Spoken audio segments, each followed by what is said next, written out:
Brigadier General Patrick Ryder issued a statement late Tuesday saying the terrorist was killed by the Taliban. He also said, "Our thoughts and prayers remain with the families of our 13 service members lost at Abbey Gate." About 170 Afghan civilians were also killed in that bombing. Fox's Jill Nato. A House vote scheduled for Wednesday on a bill to raise the federal debt ceiling and cut federal spending may not happen. The House Rules Committee adjourning without finishing work on the bill. A senior Republican source says they are less optimistic about passage of the bill compared to Monday. McCarthy isn't sure if he needs to change the bill to flip votes, but Republicans suggest the president's absence in the process is conspicuous. Fox's Chad Pergram at the Capitol reports the president has consistently said that Congress must raise the debt ceiling while he will not negotiate spending cuts. There is no reason on this green earth that anybody needs a weapon of war. That's Governor Jay Inslee speaking Tuesday just after signing a bill that will ban sales of new assault weapons in the state of Washington. The law blocks the purchase of more than 50 gun models, including AR-15s and similar rifles, with exceptions for both police and military. The NRA telling me they'll, quote, be making an announcement shortly on our fight to challenge this unconstitutional ban. Matthew Smith of Fox 13 in Seattle reports the governor also signed a bill that requires a waiting period for all gun purchases and another that allows gun manufacturers to be sued. Montana's Republican-controlled House will vote Wednesday on the potential expulsion of a transgender state lawmaker for comments against a bill to ban gender-affirming care. America's listening to Fox. Join us at Mezcla Chamorro Fusion Bistro and see why they've been crowned Guam's best Chamorro food restaurant for 9 consecutive years. Experience Chef Peter's candied salmon over scallion coconut rice, octopus tinactac, Chamorro platter, and their award-winning gourmet burgers. Or if you're looking for something healthy, try their keto-friendly menu. Come and enjoy Mezcla's half-a-day service at their Hagåtña location from 11 a.m. to 2 p.m. for lunch, 5:30 p.m. to 9 p.m. for dinner, or 10 a.m. to 2:30 p.m. for their famous Sunday brunch. Express yourself into the groove. The Guam Chamber of Commerce celebrates its 99th anniversary at the Dusatani Resort on May 6th with the theme of Madonna's Vogue. The Chamber's membership includes many corporations, large and small, entrepreneurs, and nonprofit organizations. Members play a key part in making Guam a star-bright place to live, work, and play. Let's congratulate the Guam Chamber of Commerce and its members on celebrating its 99th anniversary. The Central Intelligence Agency says China poses a threat to U.S. satellites. Newly leaked intelligence reveals China's military is going on offense against the U.S. in cyberspace. A CIA document first obtained by the Financial Times says China's People's Liberation Army is planning to hijack U.S. satellites the military relies on during wartime. Biden officials aren't commenting on the leaked details, though the chief of space operations recently warned about this threat. We've seen cyber attacks trying to dismantle. We've seen GPS jamming. They recognize that space is a force multiplier, and they're willing to attack it. Lawmakers say satellites are the keystone of China's space strategy. A separately leaked top-secret document reveals U.S. intelligence believes Chinese hackers will break into President Biden's signature cybersecurity program within 5 years. Fox's Jillian Turner. A House Judiciary Subcommittee hearing on Wednesday will hear testimony from a whistleblower who will warn lawmakers the U.S. has become the middleman in a multi-billion-dollar migrant child trafficking operation at the border. According to Customs and Border Protection statistics, the number of unaccompanied children who arrive at the border has swelled from just over 33,000 to more than 152,000 in just 2 years. In Florida, a cold case murder investigation has ended in a plea deal. Sheila Keene Warren had been awaiting trial on charges that she killed her lover's wife more than 3 decades ago. In 1990, a woman dressed as a clown arrived at the front door of Marlene Warren's home. Police in Palm Beach say the clown handed Marlene balloons and then shot her dead. Keene Warren married Marlene's husband in 2002, but was long suspected in the killing. In 2017, DNA evidence linked her hair to the clown murder scene. As part of a second-degree murder plea deal announced Tuesday, Keene Warren will get credit for time served and could be released from prison within a year. Fox's Tom Graham, and I'm Jack Callahan. This is Fox News. This spring, shop on over to the Micronesia Mall and enter to win. Redeem receipts totaling $10 or more. Scratch for a chance at instant prizes from Burger King or Foot Locker. Or receive a grand prize entry form for our drawing on May 6th for a chance to win a new Toyota Tacoma 4x4 SR5 off-road package with lift kit from Atkins Scroll Toyota. 10 lucky runners-up will get $250 gift certificates from Goodwin Travel and Tour for tickets to Philippine Airlines. Shop more, win more at the Micronesia Mall. Follow us on Facebook and Instagram for more. Are you looking for a quick, easy, and affordable way to get the legal documents you need? It's ProSay 101. ProSay 101 allows you to create legally binding documents for a variety of situations without spending a fortune. Guardianship creation, name changes, power of attorneys, wills, trusts, and more. Call 800-303-9240 to get the help you need. That's 800-303-9240 or visit PROSE101.com. Don't waste time or money.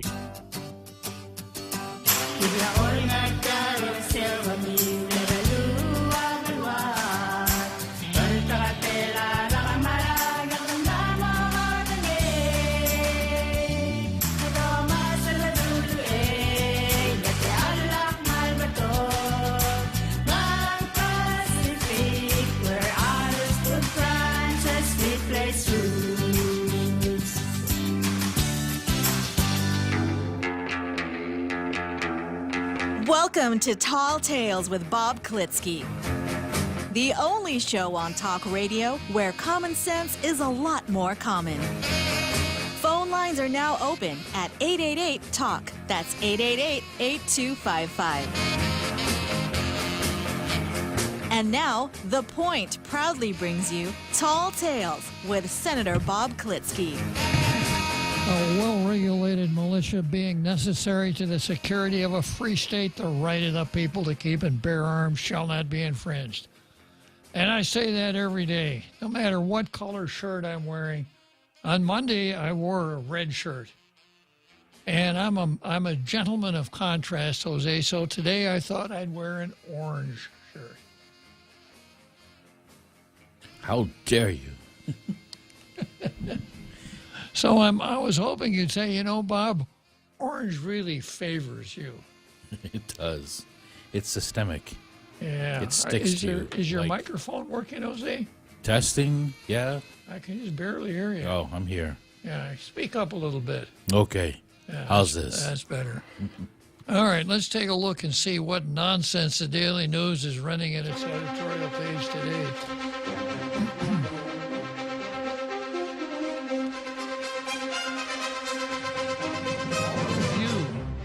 Power rate dilemma and the open government law.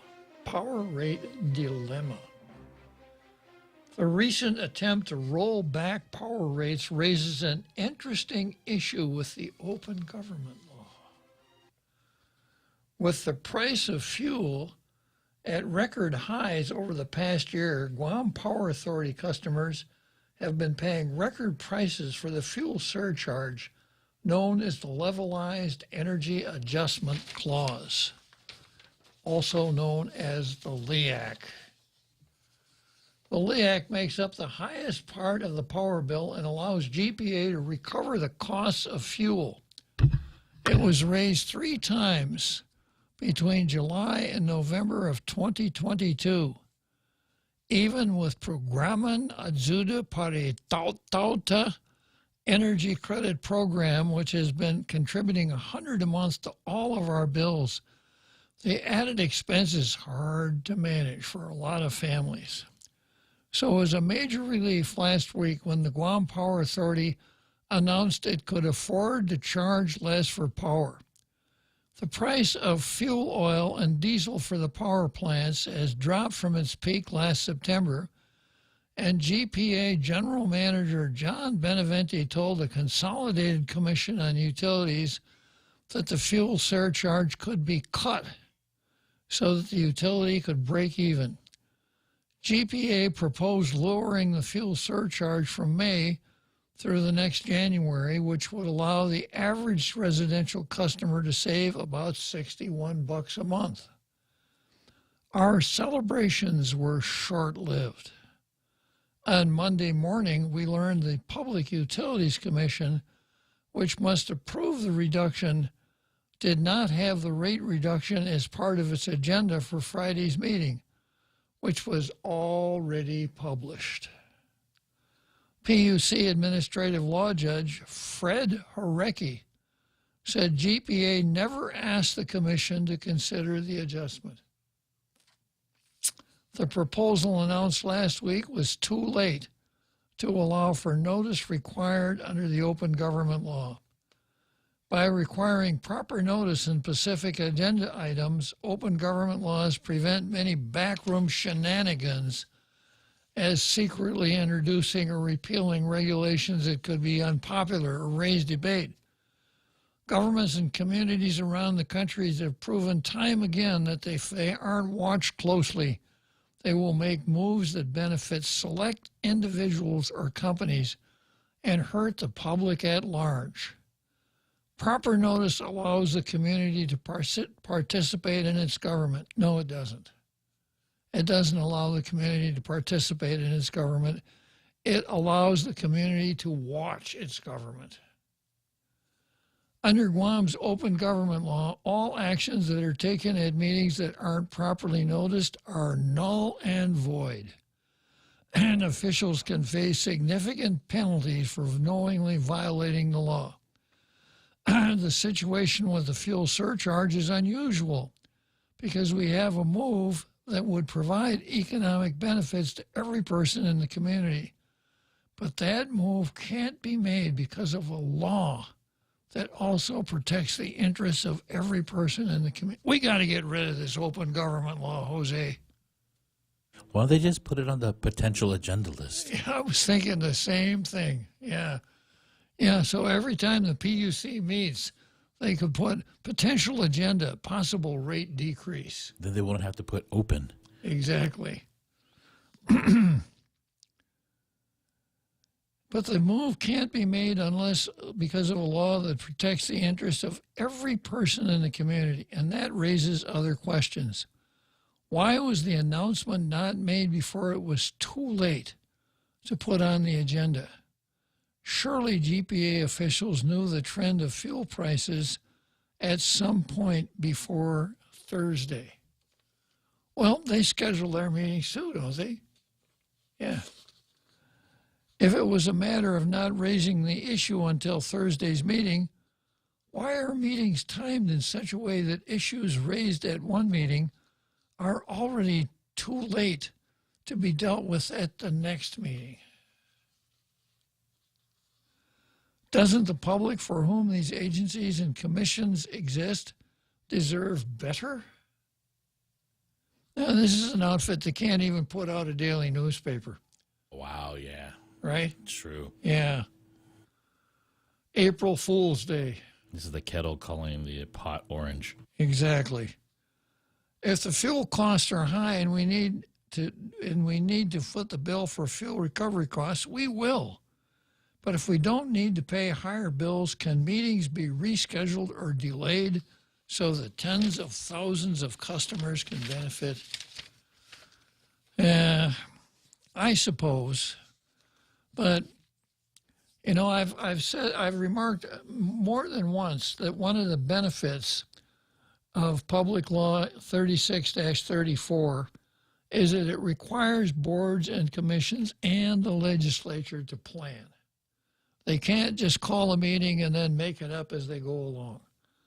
And planning means scheduling meetings. And I don't recall exactly how the CCU operates, but I suspect it's something probably like the third Thursday of the month or something like that. They don't adjust the LEAC very often.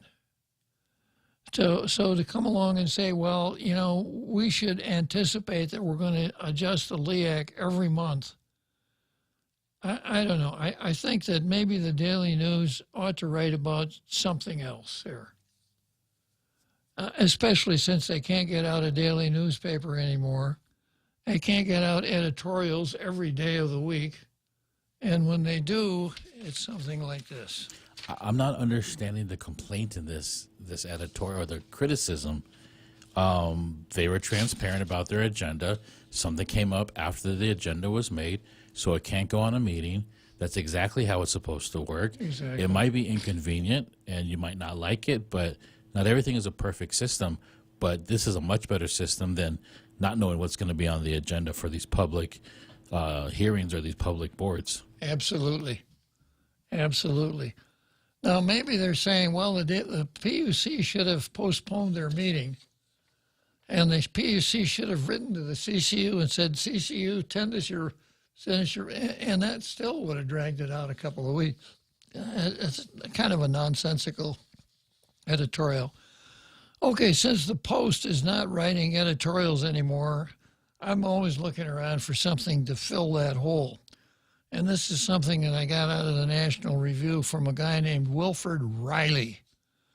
And it's called Why Woke Companies Deliberately Alienate Their Consumers. And, of course, we're back to Dylan Mulvaney, 365 days as a female, and Bud Light and that whole thing. And I gave you one explanation. It's that the Human Rights, what is it, the Human Rights Council Committee, something like that. Yeah. Family. Yeah. Bob. It's the Human Rights Committee, I think they call themselves, and they're all over sexual anarchy like white on rice, you know, LGBTQ, on and on and on, transsexuals, just about every kind of sexual perversion you can imagine, and they see the ability to brag about these things as a human right. Whatever happened to stay out of my bedroom? Now this is what I'm doing in my bedroom. Yeah. Here's my bedroom. The door's open. We want to bring the camera in here. Yeah, so, and they do a rating, and they rate big companies, and it's a form of extortion.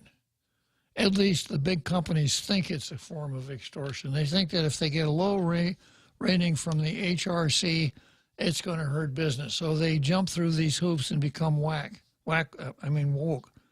Now here at National Review has a little different take, and here it goes. This is from a guy, Wilfred Riley. He said, I swore I'd never write a column about Dylan Mulvaney. However, after noticing the recent battle, my third favorite whiskey, Jack Daniel, being heavily advertised in my market by drag queens. Really? That just doesn't seem right for Jack Daniels. Oh, we always thought Jack Daniels was the top of the shelf, right? The best whiskey you could get, real sipping whiskey, right? Tennessee sipping whiskey. And it's not, it's not something you find on the speed rail in a bar. And of course, to walk into a bar and say, give me a bottle of Schlitz and a shot of Jack Daniels. Talk about toxic masculinity, right? I suppose sometime in the history of mankind, a woman has drunk Jack Daniels. I have no personal knowledge of that. I've seen no pictures. I've heard no hearsay. Theoretically possible, but I doubt that it ever happened.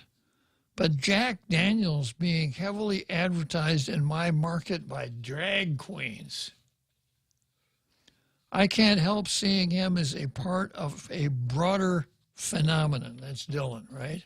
Him. Maybe transgenderism is a broader phenomenon.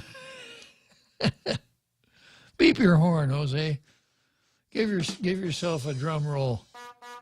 Many large American companies, especially the manly ones, currently seem almost intent on alienating their primary consumer bases. Obviously, St. Louis's Anheuser-Busch recently attracted global attention after making Mulvaney an adult male TikTok influencer whose shtick is dressing and presenting as a hormonal teenage girl, one of its top few dozen faces of the brand. Mulvaney appeared on a tall boy Budweiser can, filmed a commercial short on social media, drinking a beer in a sudsy tub, and so on. The reaction was fairly predictable. Conservative gadfly Matt Walsh announced a national boycott of Bud. Legendary rap rocker Kid Rock filmed himself shooting up a few cases of Anheuser piss water with an AR-15. And the country singers began changing the lyrics of party songs referencing cold Bud and Bud Light at concerts. Tall Tales host Robert Klitzkie ran Mulvaney through the ringer on more than one episode of Tall Tales. Yeah. Fair enough, I suppose. Re the wind and the whirlwind. But the honest thing about all this is that 5 minutes of research shows that the Anheuser-Busch situation, not being a unique or even unusual example of extreme social justice marketing. As noted above, Jack Daniel recently filmed an entire series of video-length movie quality promotional ads for Tennessee corn whiskey using the most flamboyant drag queens from RuPaul's Drag Race. The National Basketball Association recently abandoned its George Floyd era practice of literally painting Black Lives Matter on the courts and letting players wear explicitly political messages on game jerseys, making it possible to see racial justice or equity during a hard drive to the basket. Over in football, the NFL did very much the same thing and apparently has never enforced an already tepid policy against players kneeling in protest out on the field during the national anthem. Nike, which equips both leagues and whose legendary spokesman Michael Jordan once famously reminded a left-slanting reporter that Republicans buy sneakers too, has behaved similarly in recent years. The shoe giant not only gave a 9-figure deal to most famous kneeler Colin Kaepernick in his signature sneaker designed for riding the bench, marching in protest, but also hired the unmistakably male Mulvaney to model women's sportswear such as a sports bra. Finally, and perhaps the most notable example of purely social or political driven decision by a business, this one, it really takes the cake for toxic masculinity, Jose.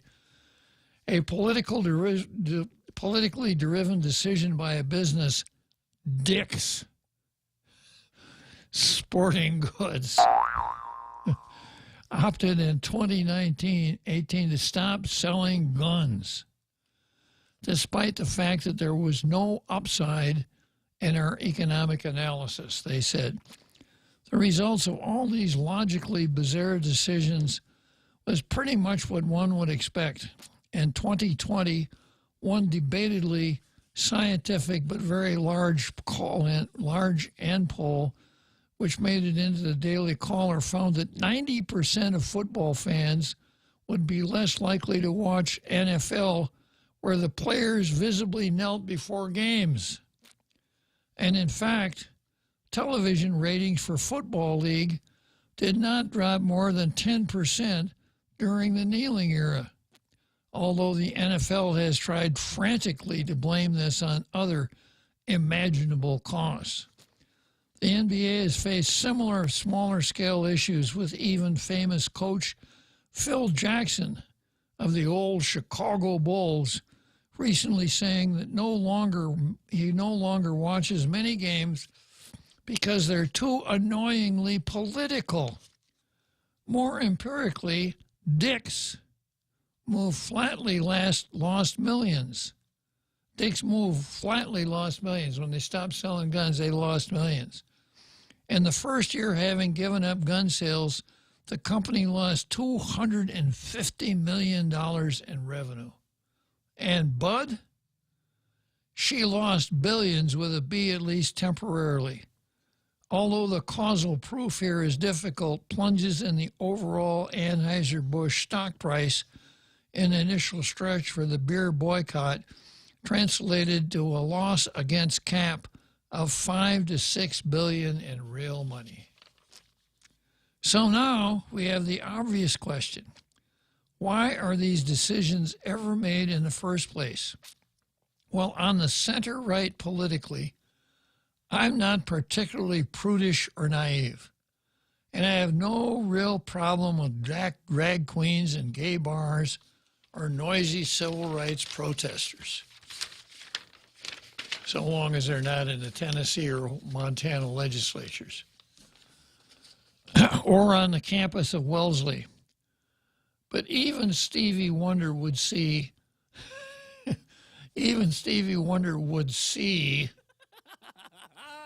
these are not the best marketers for selling corn liquor to working people. How could anyone with a triple-digit IQ make such a long and consistently insane series of calls? Now, I hope our Carl is listening, Jose. As is so often the case, the great Thomas Sowell provides a murky path with some illumination in an entertaining and now classic book, the title of which is The Vision of the Anointed.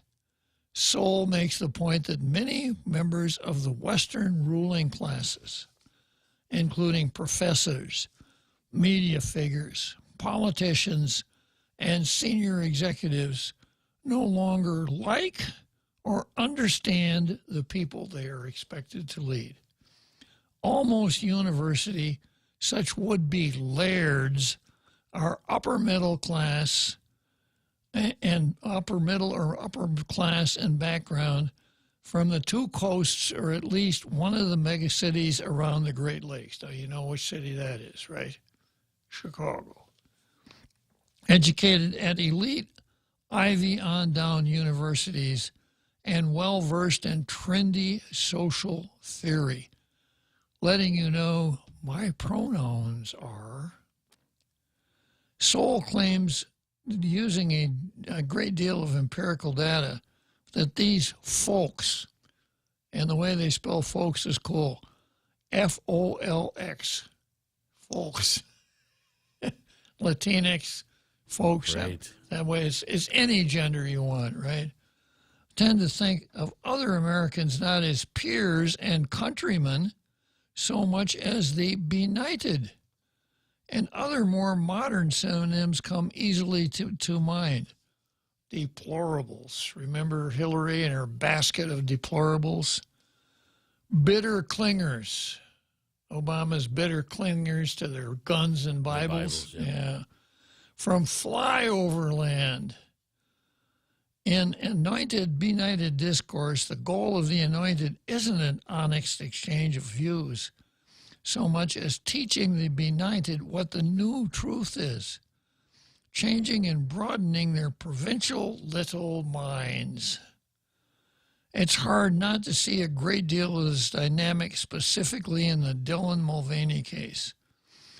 The executive responsible for that hire was the first female senior vice president ever to run the Bud Light brand, and she brutally condemned it as fratty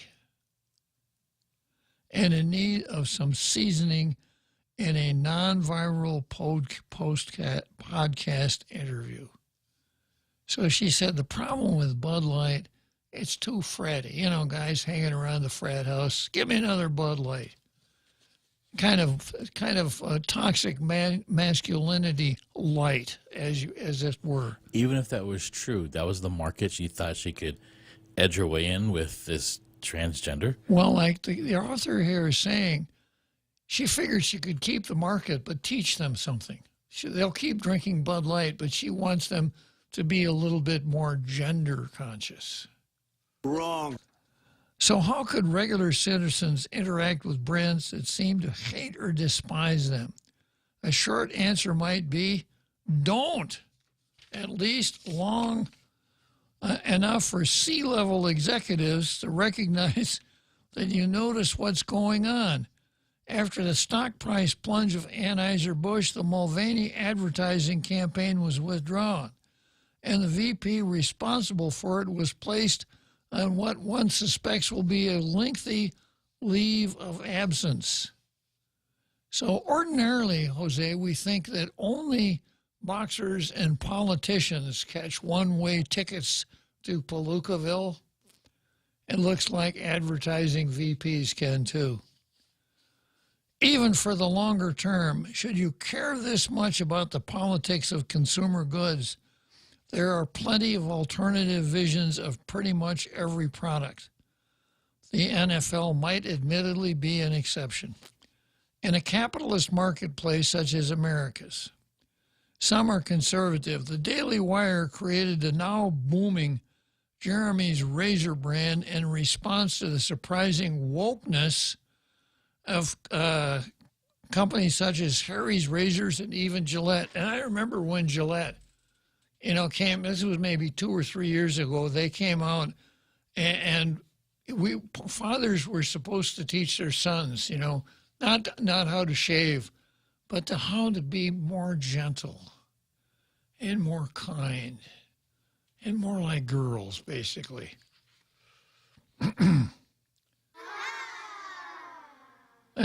Gillette, the latter which ran an ad depicting a father teaching his biological daughter how to shave a beard. Others aren't political at all. There are plenty of brewmasters in Mexico and Germany and dirty hipster warehouses in your own city that really just want to sell beer. All are out there. Take advantage. I just ran across Corona. Corona now makes non-alcoholic beer. Yeah. And I tried it out when I was down at Jeff's. I tried it. It's good if you like the taste of non-alcoholic beer. So I checked around a little bit, and I found out that Miller and, is it Miller and Bud are buying up a lot of these small American breweries and breweries in Mexico because they turned out such tasteless products over the years that when these smaller craft-type beers came along, they knew they were losing the battle, and they had to buy up the competition. But buying up the competition won't help you if you don't know how to advertise. Okay, that said, here's one final note for business people who may be reading this, some perhaps even working at Anheuser-Busch. If you really want to make some money, put Riley Gaines on a beer can. Yeah. Okay, let's take a short break and we'll move to the card.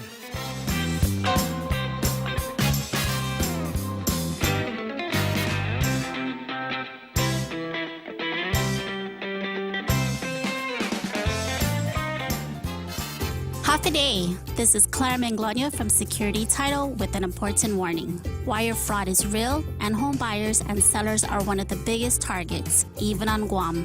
When sending money by wire transfer, be sure to confirm the wire instructions by phone, not email. In this case, it's good to be suspicious and know who you're dealing with. Let the professionals at Security Title work with you to minimize loss due to wire fraud. We are here to help.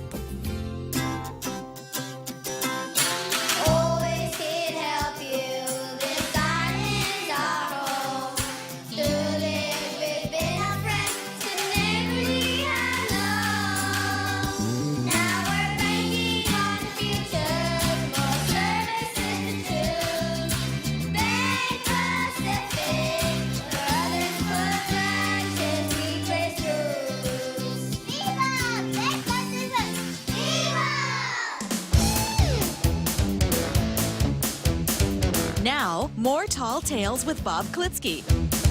Spitting truth like watermelon seeds at a summer picnic. Call now, 888-TALK, 888-8255. Okay, so here we go, Jose. Can you move that Yeah. Thank you. So here we go. The card. This is what I got on the card for today. I'm going to touch on Joe Biden versus Guam. And then I'm going to go to Doug versus the governor's lawyers, Doug versus the CCU and the plan. And then I've got, let me see here. What have I got next? I think I'll go from there to Enriquez versus Okada versus Quisenberry. And I've got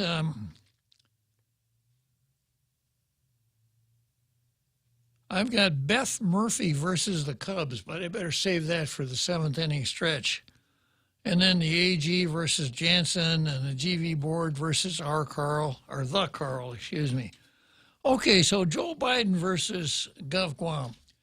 A couple days ago, it was announced by an official in the Office of Insular Affairs in the U.S. Department of Interior that there would not be money in this year's national budget to pay compact impact money to any of the states or territories. I don't much care about the other states or territories. I care about this one. And I explained that, you know, we've got some professional grievance politicians around here, always looking for something to bitch about, something to cry about. We're second-class citizens. That old saw, you know, on and on and on and on. There's only first class and economy, Senator. First class and economy. Yeah. No second class. Not even business, right? No business. Yeah. So this time we've really got an issue, and I'm going to explain it again. The United States has treaties with island nations in the Caroline and Marshall Islands. Islands that had been under Spanish control when the Spanish lost the Spanish-American War. They sold the Philippines and Guam to the United States. The Spanish figured they couldn't, it was not economical for them to hang on to the other empire in Micronesia, so they sold it to the Germans. And that's why you see names like Hofschneider and Fleming and Tenian, right? German names. So the Germans ran the place right up to 1914 when World War II broke out. The Japanese swiftly declared war on Germany. It's a long way from Germany to Palau. Not very far from Japan to Palau. So the Japanese swept in, took all of the Marianas except for Guam, all the Marshall Islands, and all of the Caroline Islands, which we now call AFSM and Palau. And after Japan lost World War II, the United Nations decided that they were going to try a different approach with these former Japanese islands, and they decided that they would create a trust territory. And the United States would hold the islands in trust. The United States would be the trustee. The beneficiaries would be the people living in those islands. And it was the job of the United States to get those islands ready for a political status, because in the trust territory, they had no political status. And as it turned out, the Northern Marianas decided they wanted to live under the American flag. They became a territory or commonwealth.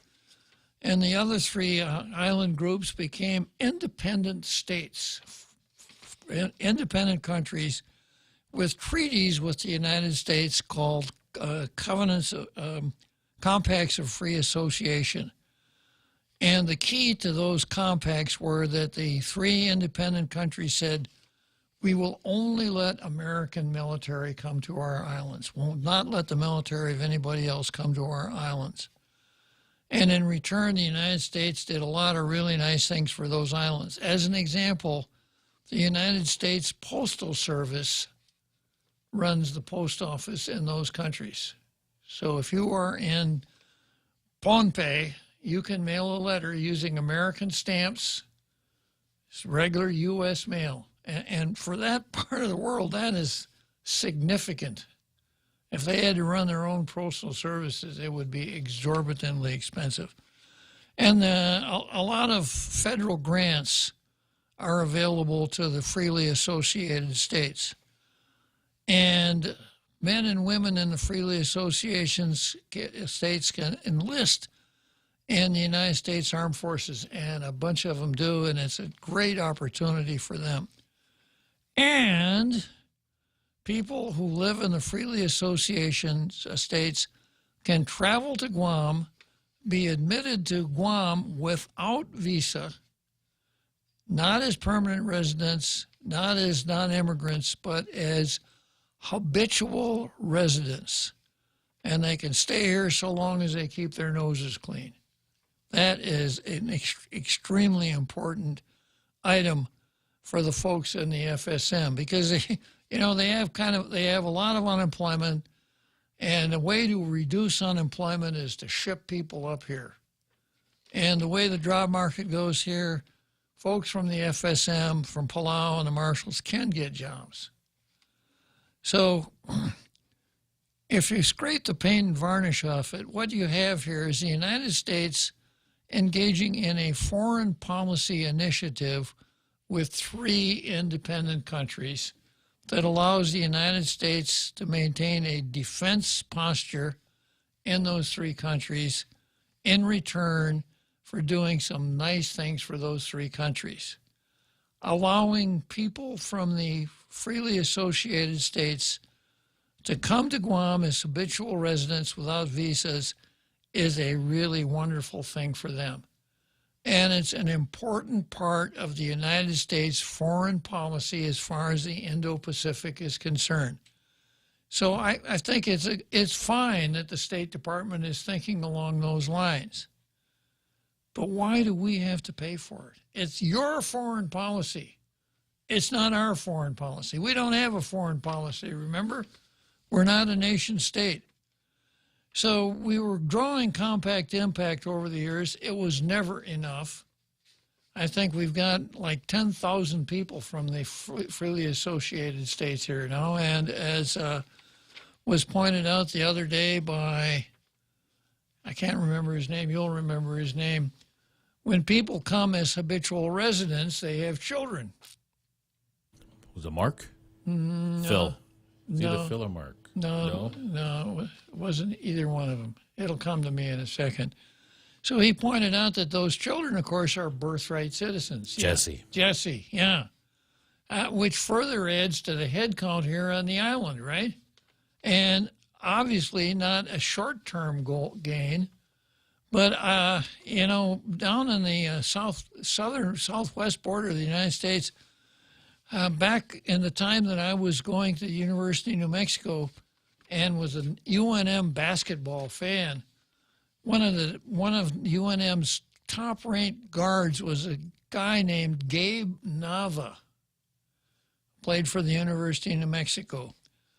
Gabe Nava's parents lived in Ciudad Juarez, known popularly in that part of the country as Juarez. And Gabe's mother wanted Gabe to be born in the United States. So she's like about 9.5 months pregnant, and she stumbles out on the footbridge across the Rio Grande. She gets past the midpoint and begins delivery. So an ambulance is sent out to pick her up. They take her to a hospital. Gabe Nava, United States citizen, got a scholarship to go to the University of New Mexico. I mean, that's how much people value having children who are U.S. citizens. Now, I don't know. It's not short-range planning, obviously, and I don't know what kind of a draw that is from the freely associated states, but it's there. But who gets stuck with a bill? We do.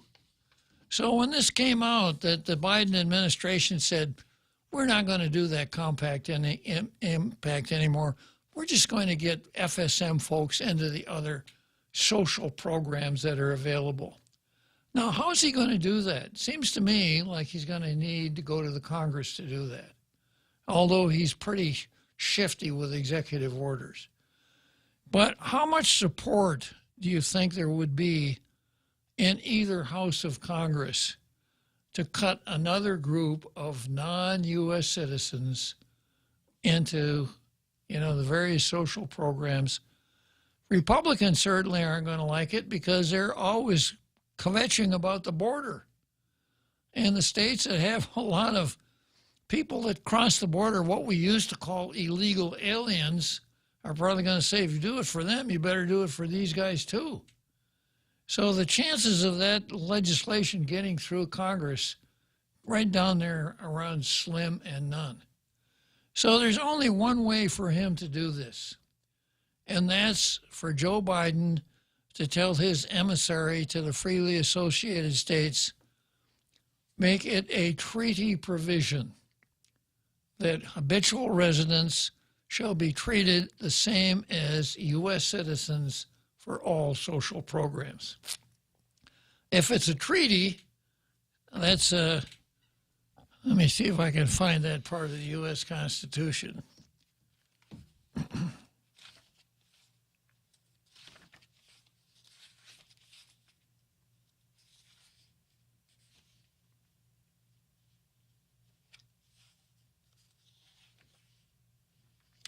The Constitution and the laws of the United States, which shall be made pursuant thereof, and all treaties made or which shall be made under the authority of the United States shall be the supreme law of the land. So if the provision for compact impact were in those treaties, it would be there for like 20 years for the life of that treaty. That would be the way to do it. You think Joe Biden will think of that? I don't think he's thinking of much anyways right now. Yeah, I probably, my sentence is ungrammatical. To use the words Biden and think in the same sentence is obviously an error. So yesterday when I was talking about this, I said, this is not a time to write letters. And, Jim Moylan, I know, you're always looking for pen pals, Jim Moylan, but this is not the time to write letters. I said the governor should be on a plane to D.C. right now. And when she gets there, or before she gets there, she should have her Washington office round up every Chamorro in the Capitol area, should make signs. They should go down and demonstrate at the White House, pay for your own foreign policy, and have a list of talking points made up. It's things like no compact impact means no money for schools, because we know that money is, some of it is pledged for 6 of the schools. So we've got a really, really good argument, and it's not the same old usual second-class citizen argument. And it's our chance to really make a name for ourselves, so we don't have to always say, a lot of people over there don't even know where Guam is. Well, we need to get some earned media out of this. We need to stand around and bang on pots and pans. We don't have to go the insurrection route, but we need to do something really dramatic. And if we do, I think we've got a pretty good chance of cracking this nut. And I think there's a possibility maybe the treaty route might work. And if we do, we will advance ourselves, we will ratchet ourselves up the proverbial totem pole several notches, because we won't just be, oh yeah, the tiny island in the Western Pacific, yeah, they have a lot of bases out there. That's just bases, right? Which is the common conception of people on Guam. It's wrong. But because people think that way, it's not their fault, it's our fault. Okay, so much for Joe Biden versus Guam. Let me check and see who I've got in the green room here. Another Joe who loves to talk about COFA, so we'll take a short break and come back to another Joe.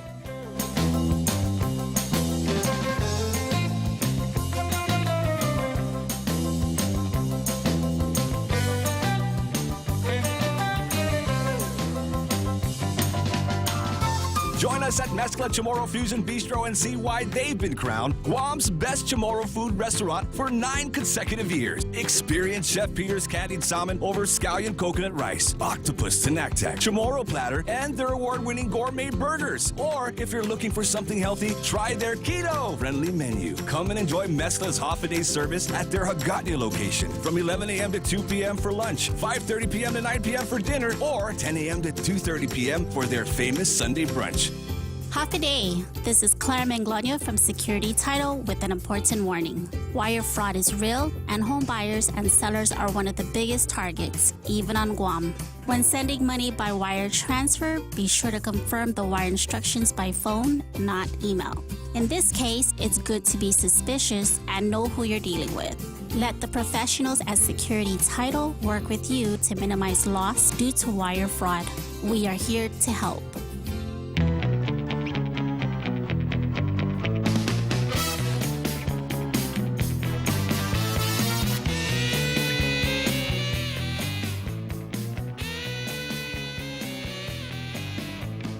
So here we go. I know this Bunker Mano asked a question.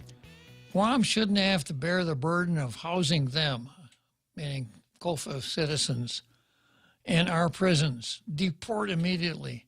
Non-citizens are not entitled to due process, are they? Well, let me set the record straight on that. I'm looking at the 14th Amendment, which says, nor shall any state deprive any person of life, liberty, or property without due process of law.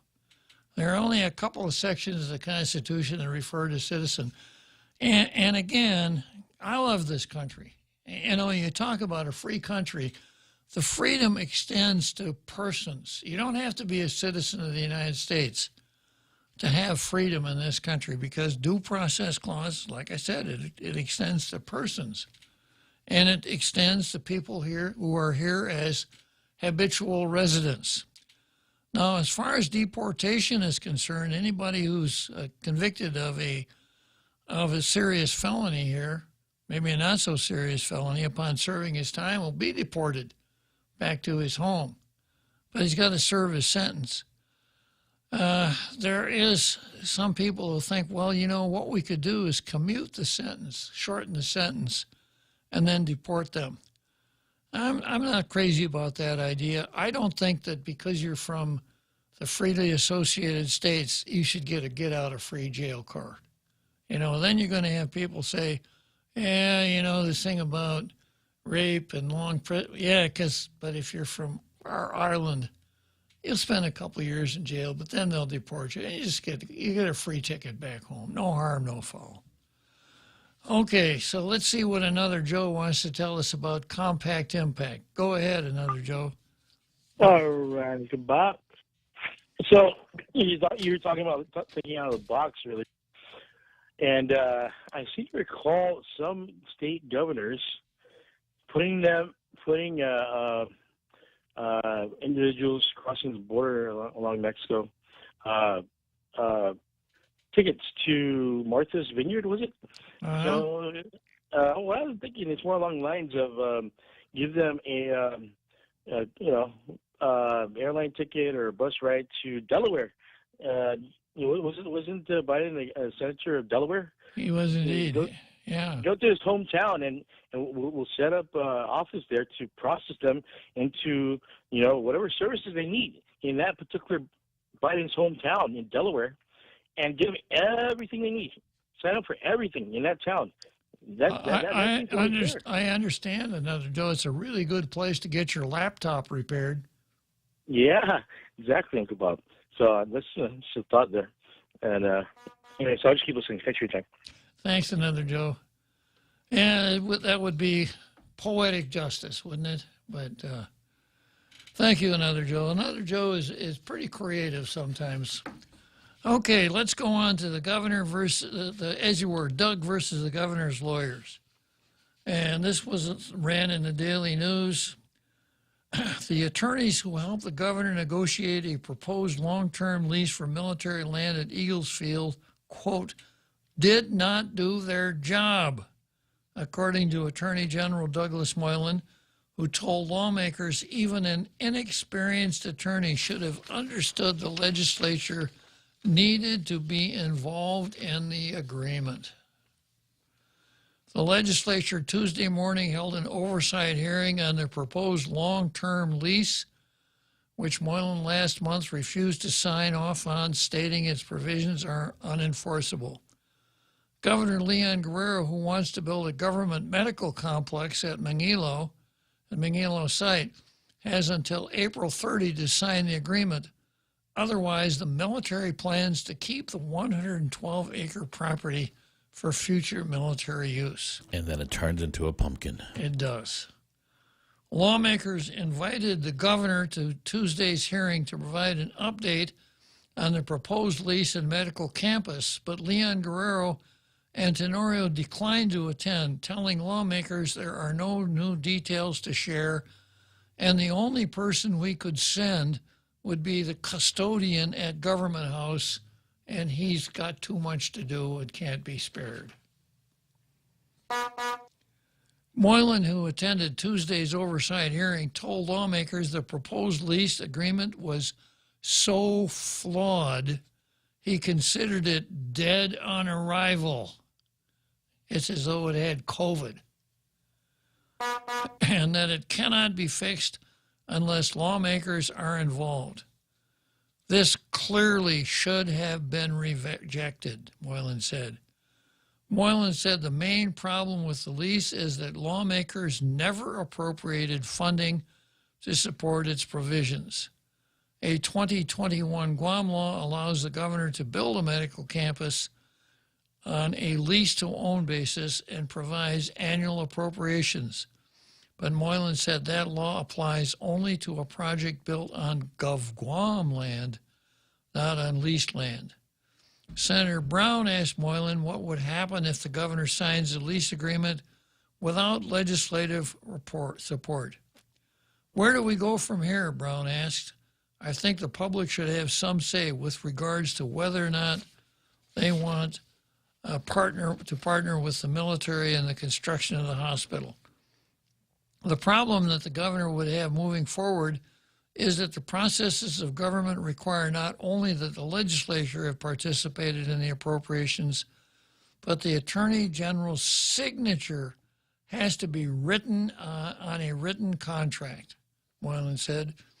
If the governor wishes to go directly to the judiciary, there are certain hurdles that she would have to overcome. Moylan said, including past Supreme Court decisions which address the issue of legislative appropriations. It would be illegal for the governor to enter into any contract without the appropriation. The proposed lease is for 50 years with an option to extend it to 75. A new 4-story, 161 hospital, which is expected to cost at least $700 million, is the centerpiece of the proposed government medical campus, which also will include centers for disease control laboratory and facilities for the Department of Public Health and Social Services and mental health. The Navy normally charges fair market value for the use of its property, but the Eagles Field lease would waive those payments provided the new hospital includes specific services which would benefit military personnel and their families. According to the Navy, those requirements include ability to treat mass casualties, hyperbaric oxygen treatment, inpatient rehab services, inpatient hemodialysis, pediatric intensive care unit, a heat-resistant landing pad for military aircraft, and an interventional radiology facility that can be used for cardiac catheterization. Moylan said the proposed lease could allow the Navy to take over the new hospital by declaring an emergency. Oh, already, huh? Okay, well, let's break for the halftime show and I'll come back to this.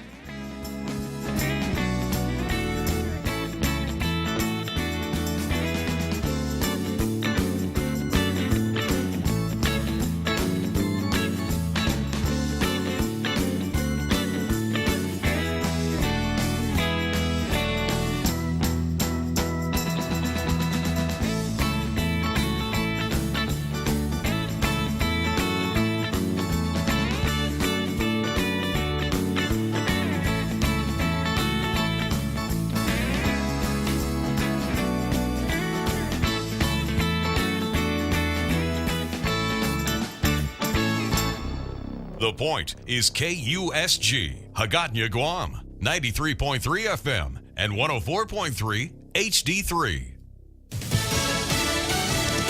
Scheduled debt ceiling vote up in the air. I'm Jack Callahan, Fox News. The House scheduled vote today on Speaker McCarthy's bill to raise the country's debt ceiling and cut trillions in federal spending.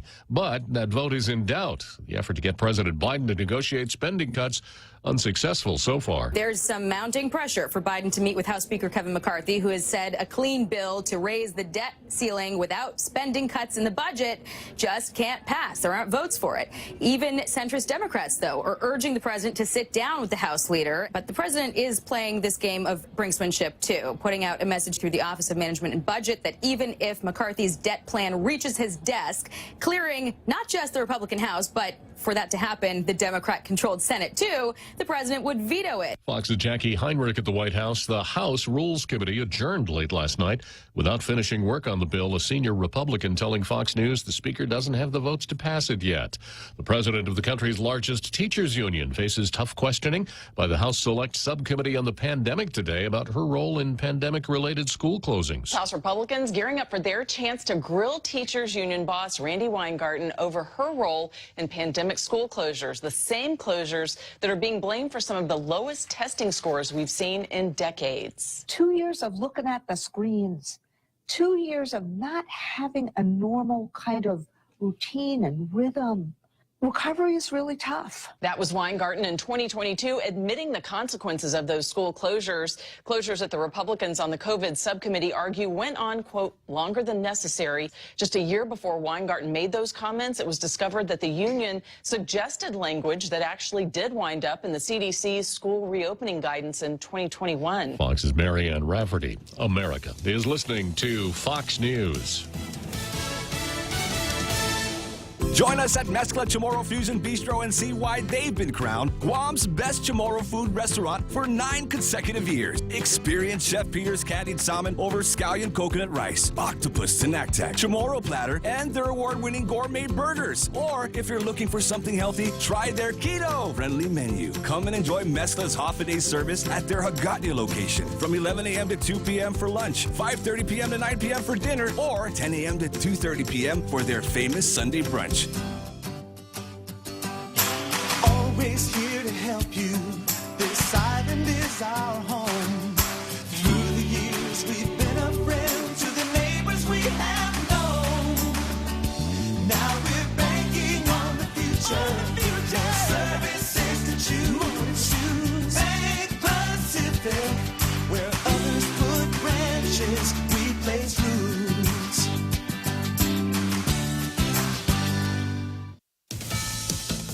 Snowmelt from big winter storms swelling the Mississippi River to major flood stage in the Quad Cities in Iowa and Illinois. Robert Ray of Fox Weather is in Davenport. We are approaching 19 feet above that flood stage. It's all happening because of that record snow up in Minnesota and the snow melt. So how is the city maneuvering through all of these waters and what's to expect?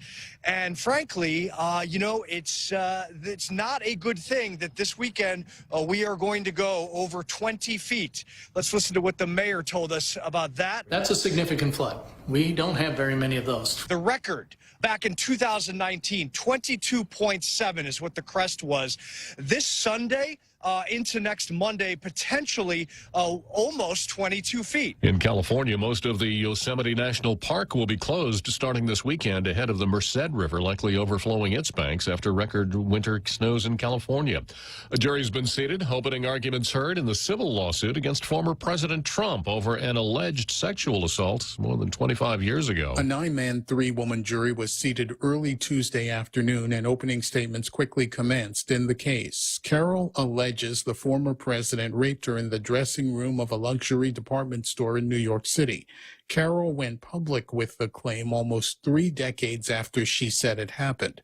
Former President Trump has continually denied the accusation and even claims he never met Carol. The trial is expected to last from 1 to 2 weeks. The damages Carol seeks have not been officially announced. Carol is in court. The former president will likely not attend. Gernal Scott, Fox News. Big losses on Wall Street Tuesday. The Dow plunging 344 points, NASDAQ down 238, while the S&P 500 lost 65 points. I'm Jack Callahan. This is Fox News. Listen to The Point anytime, anywhere on Odyssey. Odyssey is your new audio home for all the music, news, sports, and podcasts that matter to you. Find your favorite stations like The Point and discover more. Music stations, local and trusted news sources, sports talk and team coverage, plus today's biggest podcasts. Find it all on the Odyssey app.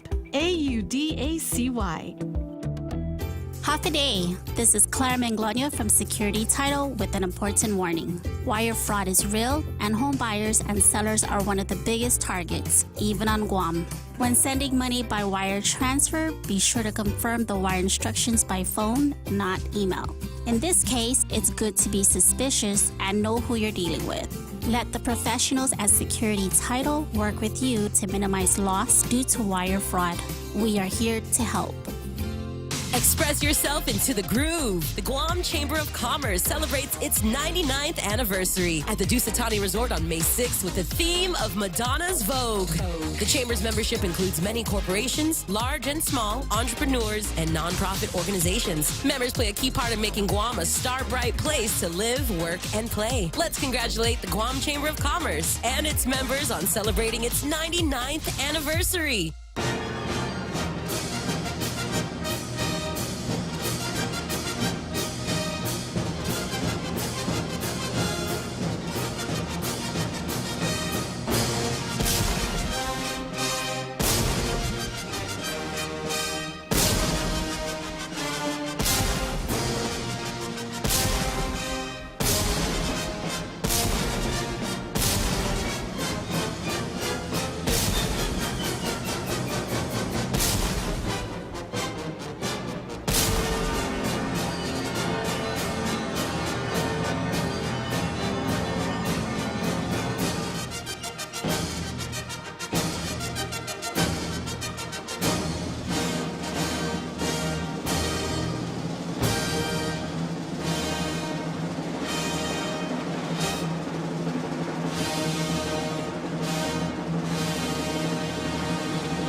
Here we are. Jose, you want to tell folks how they can get on Rogues Gallery one more time? Sure thing. You too can become I'm a Tailgater Tall Tales Rogues Gallery participant, because it's an all-volunteer army, by going to thepoint.gu, the official website of this radio station. There you can see the picture of the shirt and the beard. Click on that picture, and it'll bring you to where you can order your shirt. When it arrives, put it on, take a selfie, and send that selfie to the Point's WhatsApp at 671-797-8255. And you too could be a part of the Tall Tales Rogues Gallery. Thank you, Jose. I'm looking forward to seeing your smiling faces up there in Rogues Gallery. It's the greatest freebie on the island of Guam, maybe in the Western Pacific for that matter. Okay, back to the card. I've got Doug versus government lawyers. That's the next item on the card. And, you know, there's a battle right now between Doug, our Attorney General, and various agencies, autonomous agencies that have in-house counsel. And the CCU has been right in the forefront of that. The CCU and Doug have been kind of trading brickbats back and forth. At the last CCU meeting, the CCU decided they would have Doug come over for a tete-a-tete to see if they could maybe iron out some of their difficulties. But Doug's position is, I'm the Attorney General. I am the Chief Legal Officer for the government of Guam. Thou shalt have no independent counsel before me. You want legal services, you get a hold of me, because I'm the Attorney General. And the two utilities, power and water, each of the two utilities had its own counsel. Water was a girl named Therese Rojas, and power was a gentleman named Graham Botha, who is now at the Attorney General's office. Graham Botha, an interesting, I referred to it kind of as Schrodinger's lawyer, because he apparently was working at the Attorney General's office and at the Power Authority at the same time. Sort of like Schrodinger's cat, being both dead and alive at the same time, until it was observed. Well, when Botha was observed, it turned out that he wasn't working at the Power Authority anymore because he was Simonized right there in the meeting. Did you say Simon said? Simonized. In other words, Simon Sanchez, although Simon is a little bit, how am I going to say this, tonsorially challenged. He doesn't have a mane like Donald Trump. Why did you look at me, Bob? You seem to understand the phenomenon pretty well. I got you right away. Yeah. Yeah, so Simon doesn't have a mane like Donald Trump does, but he's still capable of saying, you're fired. And that's what happened to Graham Botha. So Rojas now is the acting counsel for GPA and counsel for the waterworks. And Rojas was before District Judge Frances Gatewood the other day, although she doesn't represent the waterworks and the case that Frances Gatewood is dealing with a northern wastewater treatment plant. Frances Gatewood said, whoever is lawyer for the waterworks now is going to continue as a lawyer for the waterworks. Now, Doug Moylan wrote a letter to the Daily News, or maybe his number two wrote a letter to the CCU saying, what you need to do is send Therese Rojas over here to my office. She can still service you from here, but you got to pay her salary. So this action is kind of a shorthand way of telling you what's going on. The Attorney General has canceled the SAGs, as far as I know, for all of the other agency counsel. A SAG is a Special Assistant Attorney General designation, SAAG, that says that the SAG can represent the agency in court. And I think popular mythology, if not the actual fact, is that no SAG means that the agency representative can't go to court on behalf of the agency. And I don't know if that's ever been tested or not. It's an interesting question when the statute says the agency can have counsel. But anyhow, those are the battle lines. And I explained the other day that no one has ever sat down and figured out how a legal representation system in the government of Guam should be constructed. We started out 60 years ago, back in the day when I used to pay attention to things, before I was even a lawyer myself. There was an attorney general. He had 5, 6, 7 lawyers. They did all the legal work for the government of Guam. They were all stuck up on the second floor of the old administration building down on the end, closest to the cathedral, in an unair-conditioned room, if you can imagine that. Lawyers in an unair-conditioned room. 12 angry men. Yeah. And so that's the way it worked. And then finally, when the Power Authority came along, we changed the way the government operated, because in order for the Power Authority to issue bonds, it had to hold title to real property. It had to be a legal corporation, a legal person, etc. And In-house counsel seemed to fit with that pretty well, and it grew like topsy, so that every agency, every independent agency, every autonomous agency wound up with counsel. Some agencies hired private firms to come in and serve as counsel. Doug brought suit against the airport authority on that one, did not prevail.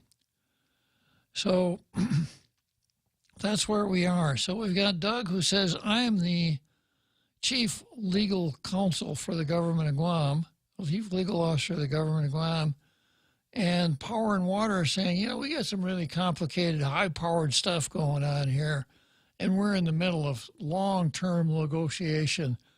It's worked really well up until now. If it ain't broke, don't fix it. Or, you know, what Doug has got is a solution looking for a problem. So I decided that I would break out a sharp pencil and come up with a system that would address all of these things. Senators, are you listening? Doug, are you listening? And in order to do that, you have to take a few things into consideration. Things like this. Lawyers are not fungible. You don't say, send off to a law school and tell them to send us a half dozen lawyers. You know, lawyers have a general education. When a person goes to 3 years of law school, he's educated in what's called national law, not the law of the state in which the law school is located, but kind of law that would work wherever you go, not specific statutes, but the reasoning process that lawyers use. And it's possible for lawyers to gang up on certain courses in law school so that they can develop something that looks like particular expertise. For instance, at the University of New Mexico, there's a lot of courses in natural resources, like oil and gas law and water law. You wouldn't find a course in water law or an oil and gas, say, at Delaware. Well, I guess maybe you could if that's what Joe Biden wanted to talk about. So, you know, lawyers come out and they're generalists, but they do have particular areas of expertise, if not interests.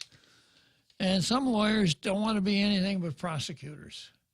And some lawyers groove on civil procedure, so they want to get involved in the civil side of the law.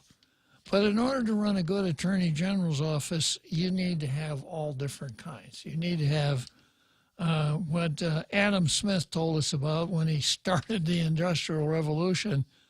You need to have division of labor and specialization. That's why the Attorney General's office is broken down into different divisions: prosecution, civil, child support, etc. Now, when you have a large organization like the government of Guam, a $4 billion business, so to speak, you have to have positional consistency throughout that organization. So you can't have the counsel over at Agency X taking one position with respect to the powers of the Attorney General or of the territory, and the Attorney General taking a different position. There has to be a consistency of position. There has to be availability. Counsel has to be available within an agency. Now, I've talked about my lawyer's toolkit before. I'll break it out one more time. This is what's in my lawyer's toolkit. There's a knife in that toolkit that's so sharp you can split hairs with it. And that's what lawyers do. They look at an issue and it looks like there's only one side to that issue. It could only come out one way. But they're able to split hairs and to parse the language and analyze and come up with not only the obvious solution to a problem, but maybe the not so obvious solution. And that's why lawyers are so valuable. You know, one of the things that you could tell a lawyer that'll really get him excited is say, we've got this case, we want you to take it on, but it's a hopeless case. Hopeless case? Let me at it. Let me take a crack at that one, right? So that's what I mean by a knife that's so sharp, you can split hairs with it. And then you have to have a calculating machine that has an algorithm on it that can help you decide how many angels can dance on the head of a pin. And I got into that a little bit the other day. Well, how many angels can dance on? Well, are there really angels? If there are no angels, then there is no answer. And the answer isn't even zero, right? If there are angels, then do they have mass? And do you have to have mass in order to dance on the head of a pin? And on and on and on and on. It's silly. It's called reductio ad absurdum. But what it shows you is that a lawyer has to take an extremely complicated case and go through it and deconstruct it so he can see all of the parts in it and see the pros and cons of every single one of those parts. Now, this whole dispute over the Northern Wastewater Treatment Plant and Cortec is a classic case of where you need that calculator with the algorithm that can help you determine how many angels can dance on the head of a pin. And then I also have a special pair of glasses in my lawyer's toolkit. And they're not rose-colored glasses. You know, the old saying, he sees the world through rose-colored glasses. In other words, he sees light, and he sees the world in more favorable light than he actually should. He's putting a nice shine on everything. Well, lawyers don't have rose-colored glasses. They have the exact opposite. I would refer to them as dung-colored glasses. Or on the air, it'd have to be shucks-colored glasses. And when a lawyer puts them on, he looks way down the road, and he can see every possible bad thing that can happen. And he's able to advise his clients, the board or commission, if you guys do this, it might be okay tomorrow or next week. But 3 years from now, when this contract is ready for a renewal, you're going to have a big problem.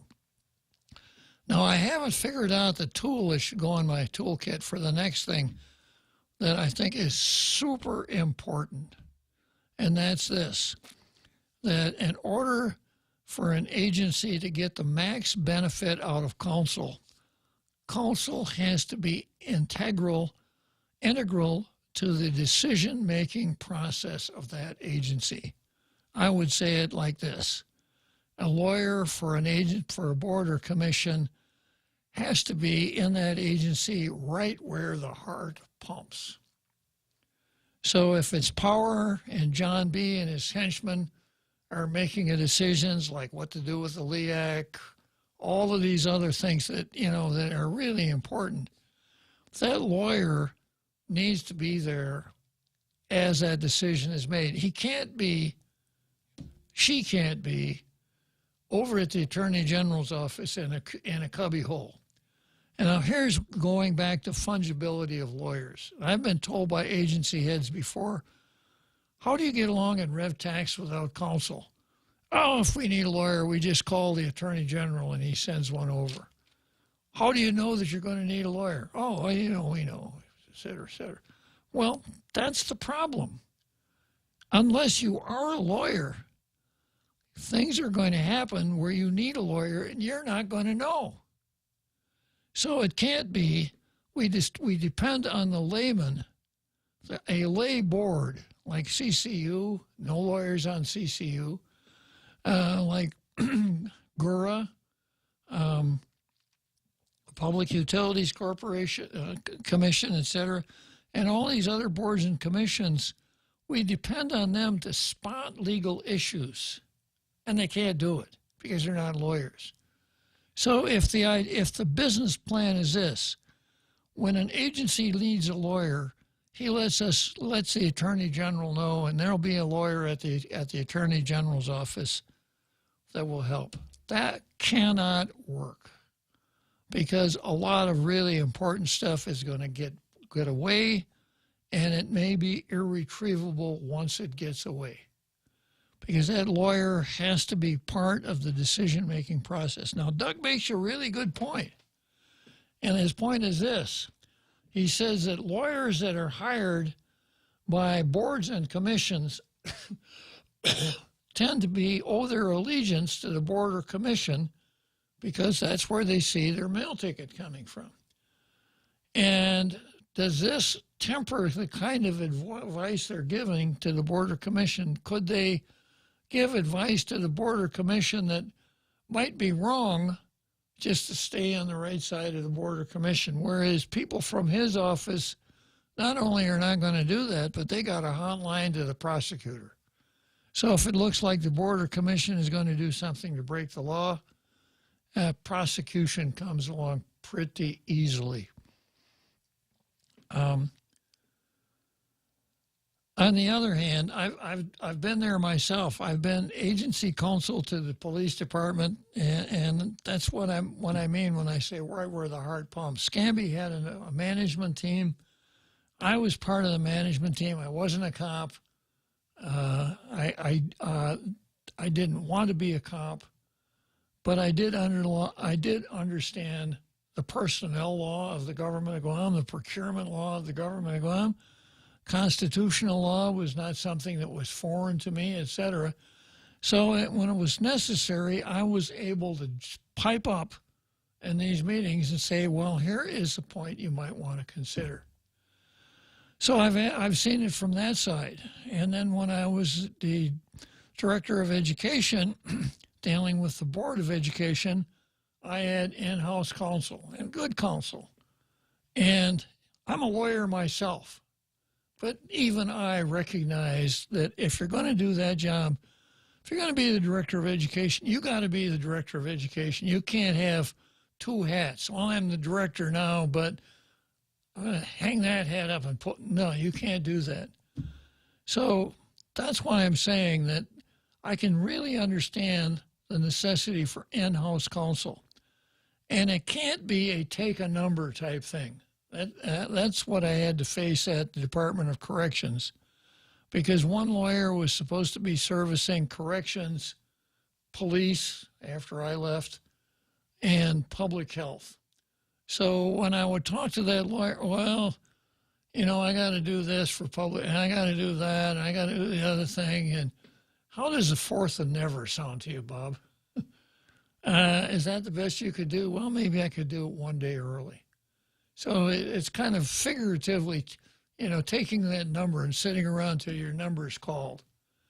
And nobody wants to operate on that kind of a basis. And I don't see how that can be avoided if counsel is over at the Attorney General's office, not at the place of the agency. Now, maybe it can. Now, going back to the Division of Labor and Specialization, maybe the Attorney General needs to have some specialization in his office. And we talk a lot about procurement. And maybe he ought to have a core of procurement lawyers that do nothing but approve procurements over $500,000 for all the agencies. But they can do it, you know, chop. Because I understand from the CCU that in order for them to keep on target with their consent decree over at the district court, they can't lollygag with their procurements. And, you know, going before the judge and saying, Judge, we need to procure a great gross of widgets, but we can't buy the widgets because our procurement has not been approved by the Attorney General. How long has it been over there? It's been over there for 3 months. Well, counsel, you better do something. You better build a fire under them because you got a problem. So you got all of these different considerations that must be dealt with. As far as I'm concerned, I'm standing back and looking at this from a distance. I don't want to get involved in anybody's turf war. And that's what these things always turn out to be, turf wars, right? So here's my solution. The agencies are able to hire counsel, but counsel must be classified employees. A classified employee, the chances of a classified employee standing up to a board and saying, I know that's what you want to do. I got to tell you, that's against the law. If you do that, you could be spending some time at the Crossbar Hotel. Now, we've seen this phenomenon at the Visitors Bureau, where the members of the Visitors Bureau don't like Joe McDonald giving them legal advice. And as far as I can see, he's giving them good legal advice. And yesterday I pointed out they're evaluating Joe McDonald at their next meeting, and Carl Gutierrez also. So we know that agency counsel, unclassified, which they all are right now, there's no job protection. Agency counsel can be Simonized in a heartbeat. So agency counsel needs to be classified. And the idea should be this, that agency counsel should be a career position. If we're talking about boards and commissions, the commissioners, the board members change over the years, but there's permanence because that same lawyer is going to be there for 25 or 30 years. And in the process of being there long term, he gets to be really good at what he needs to do for that agency because there's a lot to learn. Any lawyer that walked into Waterworks or Power right now, it's probably going to be a couple years before he could really grab a hold of things with a lot of confidence. Yeah, I mean, he can do a lot of the work, but those things are pretty esoteric and pretty exotic. So if you had counsel chosen by the board or commission, terminable by the board or commission, but with civil service protections, you could probably build that cadre of seasoned agency counsel over the years. Well, then what about Doug Moylan, the chief legal officer for the Territory of Guam? Doug has to have some sort of way to rein in counsel. He has to have something that is not control, but something very close to it. So he needs to be able to dictate policy to these guys. As one of my assistant attorneys general at this agency, here are things that this office never does. Or here are things that this office always does. Or here are things that this office can do only with leave of the Attorney General. He needs to do that. But this can't be something that, that you have to divine with a forked stick or something like that. So the Attorney General needs to promulgate rules and regulations that lay out the working relationship between his office and agency counsel. And in order to get complete buy-in, he needs to do it through the administrative adjudication law. Now, that's a cumbersome process, and the legislature gets involved, and et cetera. But this is a position, this is a place where my sense is that if the Attorney General doesn't act, given these agencies that are very unhappy, the solution to every problem, if you're the director or a board member of an agency, you run over to the legislature, right? So if the Attorney General doesn't show some leadership here, it could be that the Attorney General might cram something down his throat that the legislature might cram something down his throat that he doesn't like. Let's go to Wrigley Field.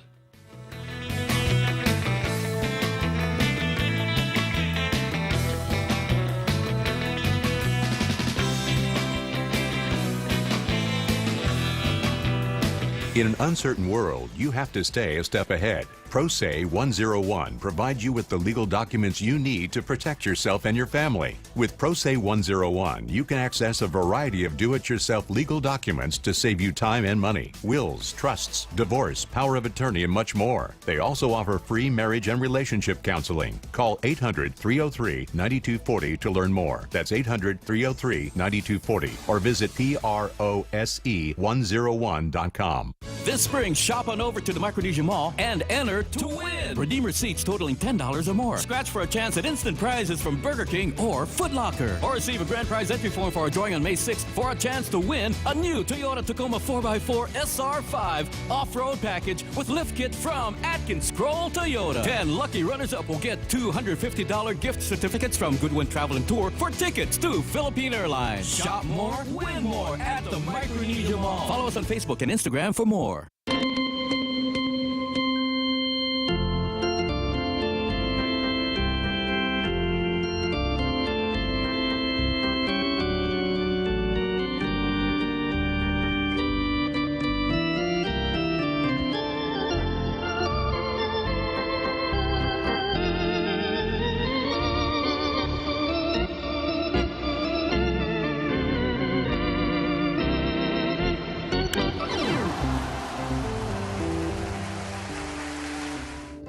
So here we are, right in the middle of the Attorney General and Agency Council, and I've got to go to a different item on the card.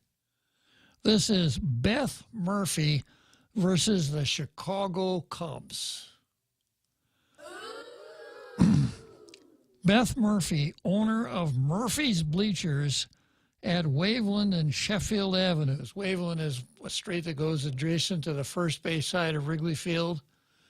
And jokesters back in the day used to say that the double play combination for the Chicago Cubs was Wayne Terwilliger to Roy Smalley to Waveland Avenue. In other words, he overthrew first base, Jose. Yeah. So anyhow, Murphy's Bleachers is a pub at the corner of Waveland and Sheffield Avenues. It's a popular bar among Cubs fans and was well known in a neighborhood of Chicago called Wrigleyville. Murphy's battles with the Cubs over rooftop owner rights played out in the newspapers and on local newscasts for years, pitting the small business owners against one of baseball's oldest and most valuable franchises. It made Murphy a local celebrity and one of Wrigleyville's most respected business owners. She always valued the bar's contribution to the neighborhood. Murphy died Monday after a long bout with kidney cancer. The bar announced her death on Twitter, saying she peacefully passed away, etc. The Murphy's Bleachers marquee, and where she just always helped the neighbor, said Freddie Fagenholtz. How'd you like a name like that, Jose? Yikes. Anyhow, what this is about, if you remember Wrigley Field, now, when Wrigley was built, like in the 1920s, baseball parks were built very close to downtown. So you could take a streetcar to the baseball park, right? Well, that didn't work out very well after people started driving cars. And that's why a lot of downtown baseball parks are gone, right? But Wrigley stuck with it. So there were houses on the other side of the outfield wall at Wrigley Field. And people built porches on these houses. And you could buy a ticket to sit up there and watch the baseball game. And at Murphy's rooftop bar, you could drink a beer and watch the Cubs play. And of course, the Cubs hated this because it cut into their revenue. So the Cubs actually brought suit against Murphy's bar. And it was a long, drawn-out legal proceeding. And finally, they entered into a settlement, and the Cubs agreed that they would get 14% of the revenue of Murphy's bar, and that would be good enough for them. Now, the Cubs tried to buy all these houses also, but Ms. Murphy, Beth Murphy, and everybody else in that Wrigleyville neighborhood said, we ain't selling. Because they knew that if Wrigley bought the houses, they would level them and turn them into parking lots. Good for business. So Beth Murphy, long live Beth Murphy. Beth just died at age 68. She fought the good fight right there at Wrigley Field. So I think it's only fitting that we recognize Beth Murphy right here in our seventh inning stretch, Jose.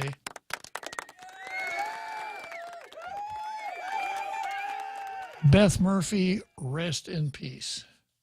Okay, so going back now to the AG versus agency counsel, that the directors of these agencies and board members certainly must be thinking about going to the legislature and cracking that nut. Just have a statute that said, counsel for agency XYZ is hereby designated a special assistant attorney general. We're thumbing our nose at you at Doug Moylan. And of course, Doug would probably take that to court, and it's just not the kind of thing that anybody needs. So that's why I'm saying Doug has the opportunity here to show some leadership, because he could do this. He could put in his rules and regs that agency counsel hired by an agency as classified employees shall be eligible to be special assistant attorney generals in accordance with the following. And he lays out exactly what they can and all of the things that I mentioned a few minutes ago. Because agency counsel can create those positions. I mean, the agencies themselves can create those positions. Guam Power Authority could create an agency, an attorney 1, 2, 3, 4 position within that agency, if they so desired. So Doug could do that and probably wind up with a situation that would be pretty workable, calm the waters a lot, and perhaps avoid some rather unpleasant situations at the legislature. Leadership would be the key word here. Okay, let's head for Churchill Downs, Jose. Half a day. This is Claire Manglona from Security Title with an important warning. Wire fraud is real, and home buyers and sellers are one of the biggest targets, even on Guam. When sending money by wire transfer, be sure to confirm the wire instructions by phone, not email. In this case, it's good to be suspicious and know who you're dealing with. Let the professionals at Security Title work with you to minimize loss due to wire fraud. We are here to help. Join us at Mezcla Chamorro Fusion Bistro and see why they've been crowned Guam's best Chamorro food restaurant for 9 consecutive years. Experience Chef Peter's candied salmon over scallion coconut rice, octopus tenactac, Chamorro platter, and their award-winning gourmet burgers. Or if you're looking for something healthy, try their keto-friendly menu. Come and enjoy Mezcla's half-a-day service at their Hagatnya location from 11 a.m. to 2 p.m. for lunch, 5:30 p.m. to 9 p.m. for dinner, or 10 a.m. to 2:30 p.m. for their famous Sunday brunch.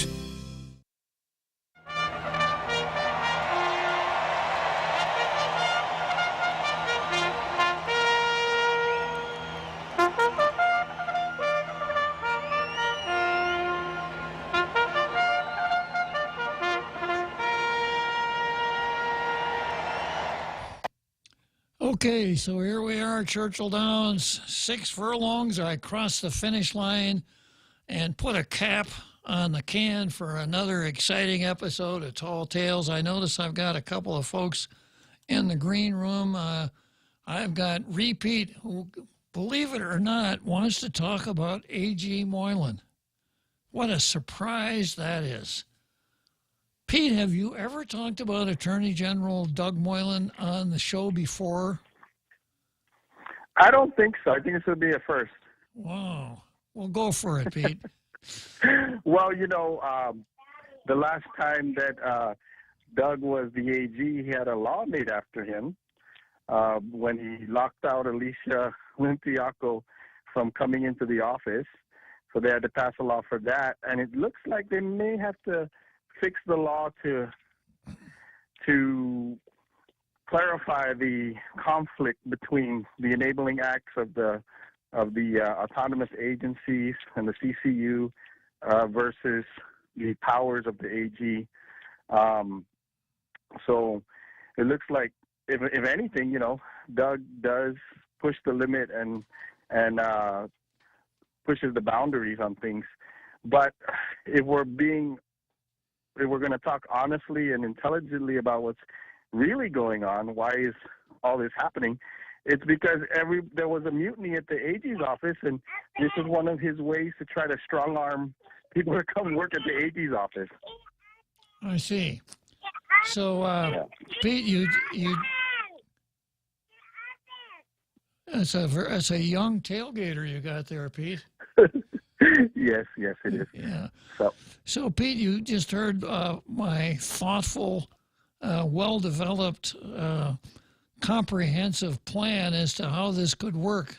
Don't you think that would be a good solution should Doug Moylan decide to show some leadership? It could. I'm behind that. I've seen in a similar situation where, in a military, in the Army division, you have lawyers that are assigned to the central office, and then you have the lawyers that are pushed out to the brigades.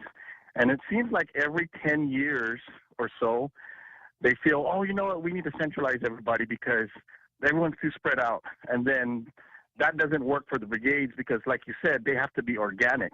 They have to be there with them, during their operations and all that.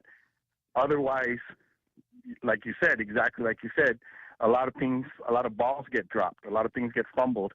A lot of services legal services don't happen because, like you said, take a number. So then they push everyone out to the brigade, and then Central gets mad and says, well, we need people here because we need more warm bodies. And so they pull them back. So it's like it seems to ebb and flow. But that in the military that's just the way, the trends happen. But here, this was it wasn't, we didn't have an issue until we had a mutiny. You think the mutiny caused that, huh? Yes, absolutely. It's similar. It's a similar phenomenon to what I was describing, where the general decides, pull everybody in, have them, work out of the central office, and then the brigades get mad, and they say, okay, shove everyone out, go to the brigades, work there, and then Central gets mad and says, we need everybody here, So it's a battle of the wills. It's a battle of control, and but like I said, that's just a natural ebb and flow that happens in the military. Here we've done it so well. It worked so well in the past, but it's prefaced on having an AG that's able to keep people in the stables.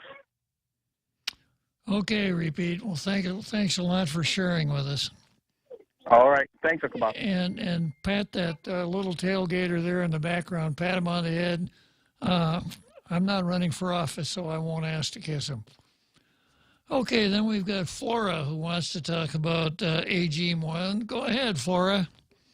Hey, happy good evening. It's evening, right? My mind is not thinking that straight.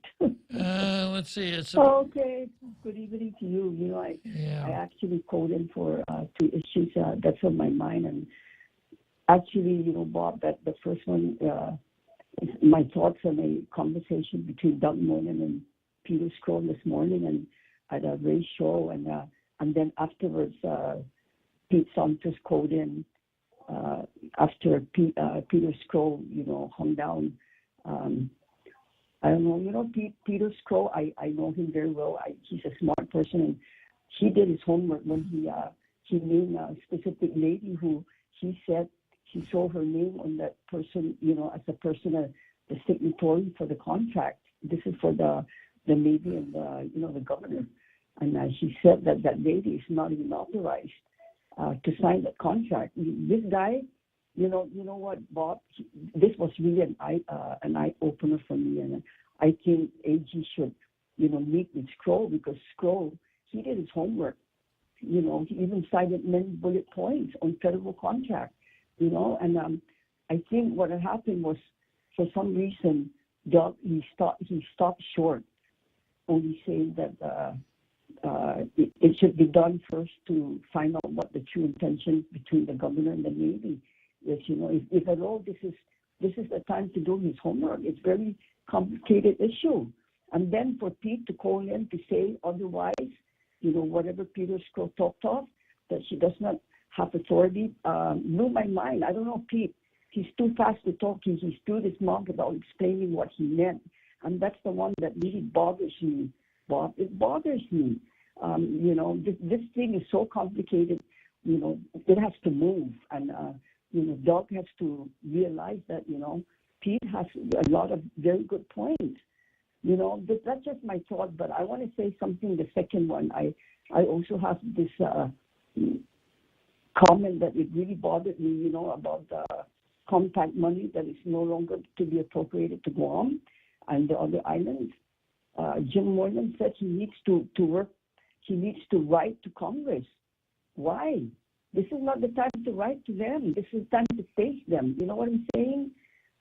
I do, exactly. People got to move. You know what I'm saying? This is not a time to just sit back and wait for things to materialize. They have to move it already. Yeah, I agree, Flora. I agree 100%. Well, you know what? I love your show, and I love Ray's show, and I love sticking with your show.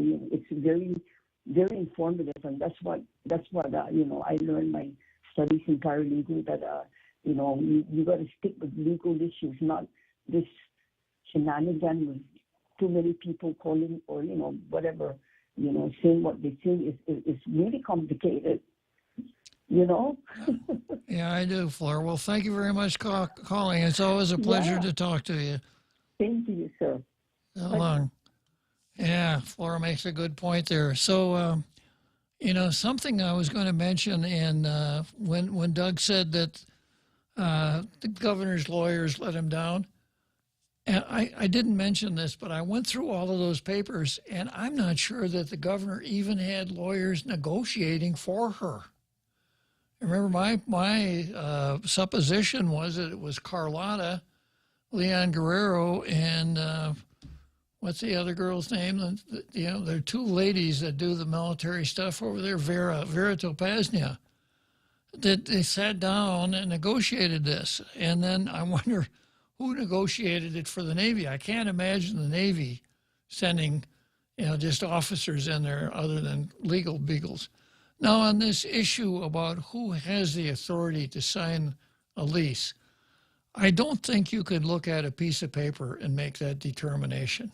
You'd have to look at statutes and regs, et cetera, and it may very well be that the real estate officer has the authority to execute those papers. Maybe not, I don't know, but I wouldn't just out of hand say she doesn't have the authority to do that. Not acting like as a maverick or anything like that, working together with whoever is above that person. Yeah, of course. Yeah. That there's the doctrine of apparent authority. An agent cloaked with apparent authority has the ability to bind his principal.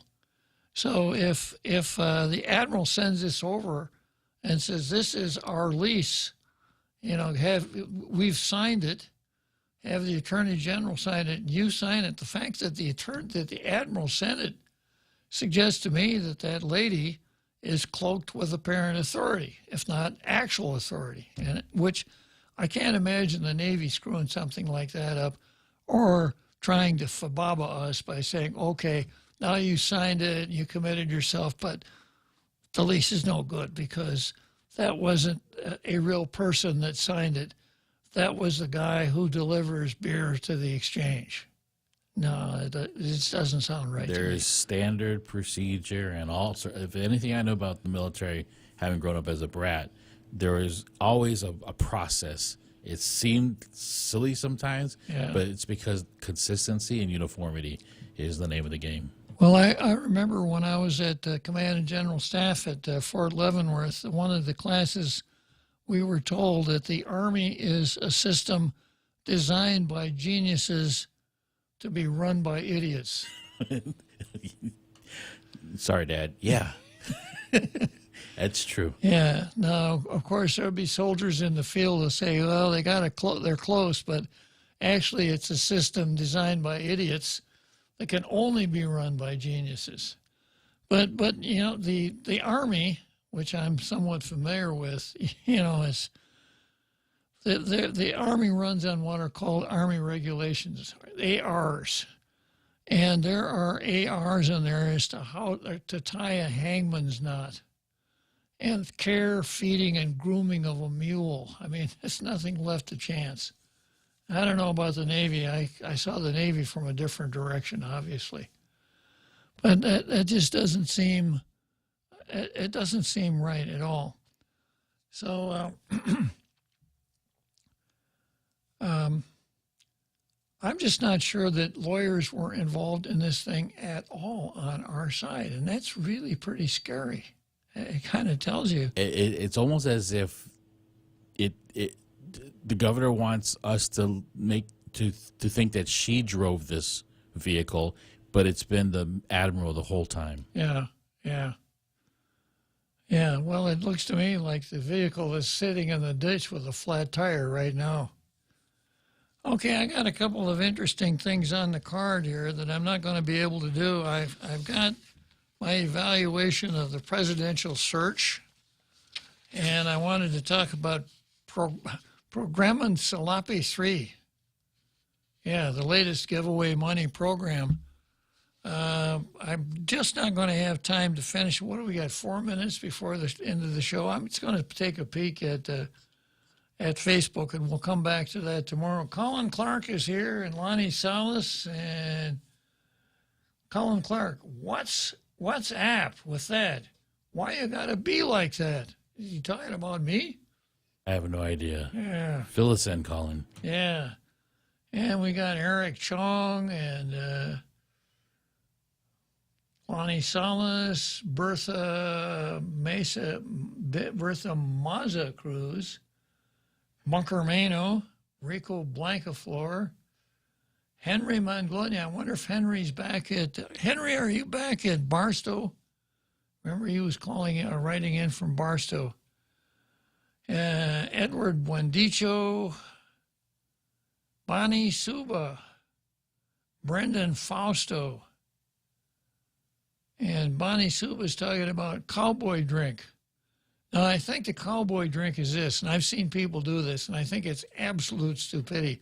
I've seen young jackanapes, young men about town, walk into a bar, and the bartender comes over, and he says, Jack and Coke. Yeah. It might as well be in Mulvaney. You might as well be Mogan David wine if you're going to mix it with Coke. I mean, whatever quality Jack Daniel has, once you mix it with Coke, you're just drinking Coca-Cola, that's all. Maybe that's what Bonnie means. And Bonnie says, coming out is one thing. It's really none of our business what you do in your own privacy. Do you, and when you meet your maker, you will answer for it. Yeah. And let's see, Jose Ted Pajago says, dilly dilly. And Jose Ted Pago, the governor wants to push climate change agenda, then hops on a jet to the mainland. What a clown. Get on a Sackman, Governor. A slow boat to China. And then Jose Martinez says, Rednecks, White Sox, and Blue Ribbon Beer. One of my favorite songs. Rednecks, White Sox, and Blue Ribbon Beer. Talking about Paps. Yeah. I think I've got something about the Rednecks, the Redskins, and the Yankees for tomorrow. Okay, well, let's say goodbye to our president. We'll see you tomorrow. It's been a little slice of heaven out there, tailgaters. Let's go, Brendan.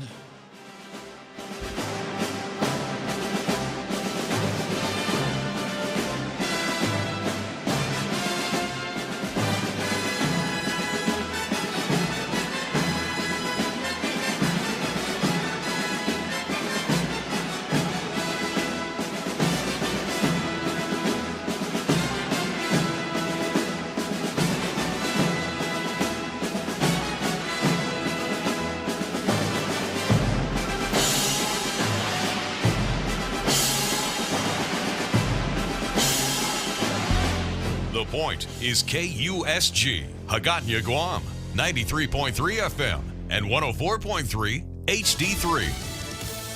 ISIS leader killed. I'm Jack Callahan, Fox News. The man blamed for planning the suicide bomb attack at the airport in Kabul, Afghanistan during the U.S. withdrawal has been killed. The Afghan Taliban reports the unnamed ISIS-K leader died in a battle between Islamic State forces and Taliban forces earlier this month. U.S. intelligence says they have high confidence the report is accurate.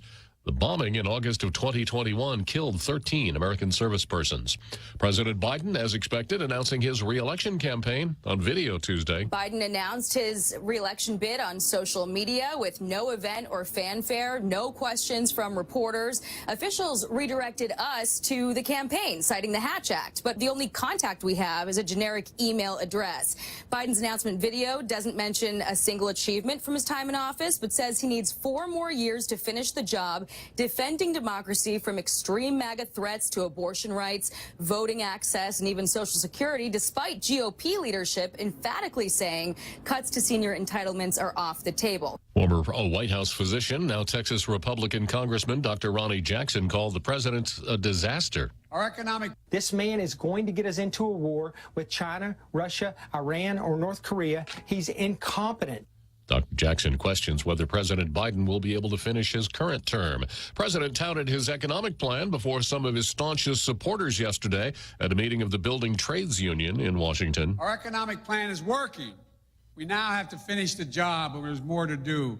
And you're leading the way. Shovels in the ground, cranes in the air, factories opening, all those jobs, meaning we created. The House is scheduled to vote today on a bill to raise the debt ceiling and cut federal spending, but a senior Republican House member tells Fox News the vote will not happen.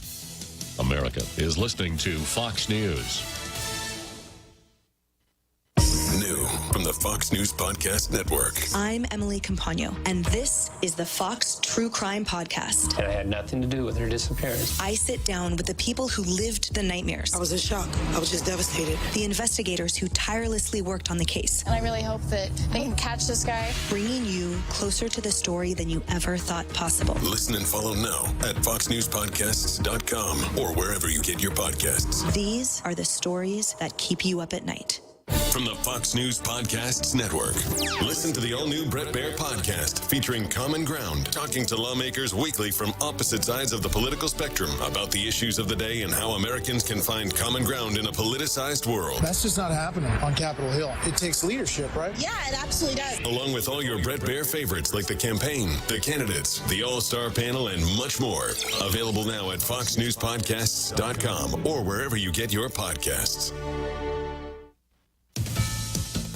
President Biden hosts his South Korean counterpart in a state dinner at the White House tonight. South Korean President Yoon will be treated to crab cakes, beef ribs, and banana splits at a state dinner tonight at the White House. It's the capstone to a visit where he and President Biden are expected to announce new security agreements amid North Korea's growing threats to the region and new partnerships in computer chip manufacturing. This year marks 70 years of the South Korean-U.S. alliance. Yoon is just the second foreign leader honored with a state dinner during the Biden presidency, following French President Macron last year. At the White House, Jared Halpern, Fox News. Jury deliberations begin today in the trial of the national chairman of the Proud Boys group and 4 of his top assistants charged with seditious conspiracy for the January 2021 incursion at the U.S. Capitol. Defense attorneys pointed out that Enrique Tarrio wasn't even in Washington that day and claimed former President Trump inflamed the crowd at the Stop the Steal rally. Another candidate is jumping into the Republican presidential race today. Former Arkansas Governor Republican Asa Hutchinson expected to make the announcement from Bentonville that he's joining the growing field of candidates seeking the GOP presidential nomination, telling Fox News Sunday that his main focus will be former President Trump. What America does not want is another repeat of 2020, where we have Joe Biden and Donald Trump running against each other. Hutchinson, who's polling at 1% or less, has been critical of former President Trump, who's consistently dominated in polling over the current field of candidates. Trump's closest rival, Florida Governor Ron DeSantis, has yet to declare whether or not he'll seek a 2024 bid for the White House. Jeff Manasso, Fox News. Actor and civil rights advocate Harry Belafonte has died, a successful recording artist who then appeared in films and on Broadway. Harry Belafonte was 96. I'm Jack Callahan. This is Fox News. KFC's Double Down is back? Double down, double, double, double down, double down, double, double, double down. Chicken, chicken, bacon, chicken, chicken, cheese. Double down, double, double, double down. Double down on KFC's Double Down. Now on Guam for a limited time and available for delivery. WhatsApp 300-3278 and order online at kfcguam.com. KFC, it's finger licking good. You're never completely ready to adopt a teen. For late nights writing English papers. For your teen's music taste. For dinners, where they talk more on their phone than with you.